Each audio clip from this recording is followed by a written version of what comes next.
en faut peu pour être heureux, vraiment très peu pour être heureux. Il faut se satisfaire du nécessaire. Alors, qu'est-ce qu'il faut faire pour être heureux? Et là, vous pouvez mettre un certain nombre de banalités, de lieux communs. On fait toute la liste, il faut se faire plaisir, prendre du temps, penser aux autres, etc. etc. Bon, vous connaissez la suite. Alors, il y a une étude publiée aux États-Unis par des chercheurs qui ont bien réfléchi au problème. Et alors, eux disent, non, pas ça du tout, c'est le contraire. Ouais. Ça va pas du tout, cette affaire. Ouais, il ne faut pas penser à soi, il faut se tourner vers les autres. Il en faut peu pour être heureux. Il faut juste s'occuper de son vis-à-vis de bureau, vis-à-vis à la maison. Enfin, il faut sortir de soi, se décentrer. Et c'est une étude américaine. Des chercheurs, ils ont pris un panel. Alors, ils ont expérimenté 4 groupes sur plusieurs semaines. Ils les ont mis en test. Le premier devait donner un coup de main à la planète en ramassant, par exemple, des déchets. Premier groupe.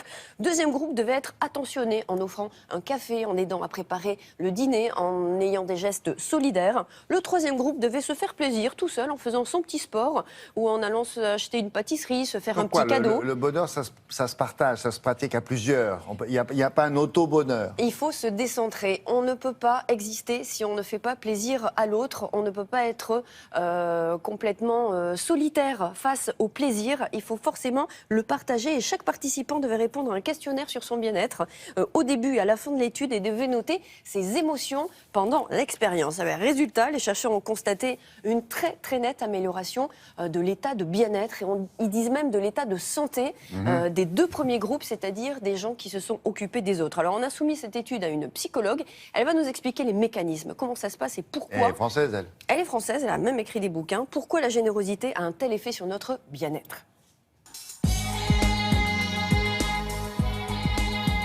Le don, la générosité sont des facteurs de bonheur. Faire du bien à quelqu'un d'autre, c'est se faire du bien à soi par un mécanisme qui est, entre autres, le mouvement.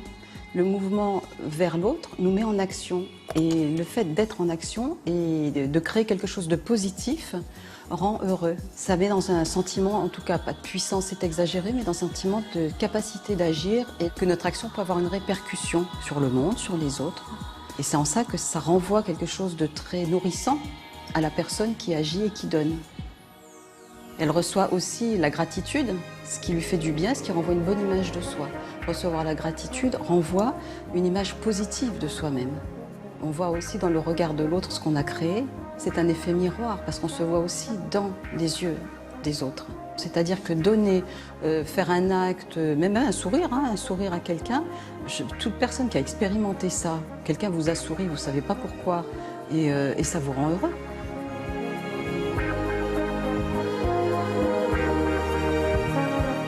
Parfois, en se faisant plaisir à soi, ça reste statique, c'est un repli. On cherche à être heureux en se faisant plaisir de tout un tas de façons et on s'aperçoit qu'on n'y arrive pas parce que justement le mouvement n'est que de soi à soi, sans objectif très clair que d'en ressortir une jouissance. Et il n'y a pas cet aspect de résultat.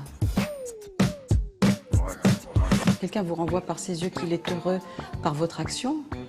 Il y a quelque chose que ça nourrit dans l'être humain, de la confiance en soi, mais pas que, dans le sentiment d'exister, en fait. Hein. C'est plus profond que ça. On va bien en attraper un. C'est vraiment le sentiment d'être, parce qu'on ne peut mesurer son sentiment d'être qu'à cette vibration-là, hein, qu'on crée chez l'autre, que dans l'échange. Tout seul, on n'est pas grand-chose, en fait.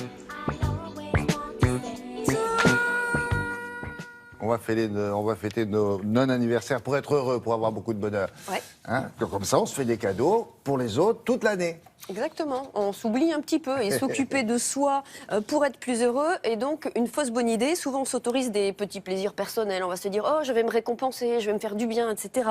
Des petits cadeaux que l'on se fait pour se sentir mieux. Or ces résultats suggèrent en fait que le meilleur moyen d'y parvenir est plutôt de faire plaisir à quelqu'un d'autre. Et faire quelque chose pour les autres, en fait, c'est ce qu'explique Gilles Ricot, permet de sentir que l'on est utile.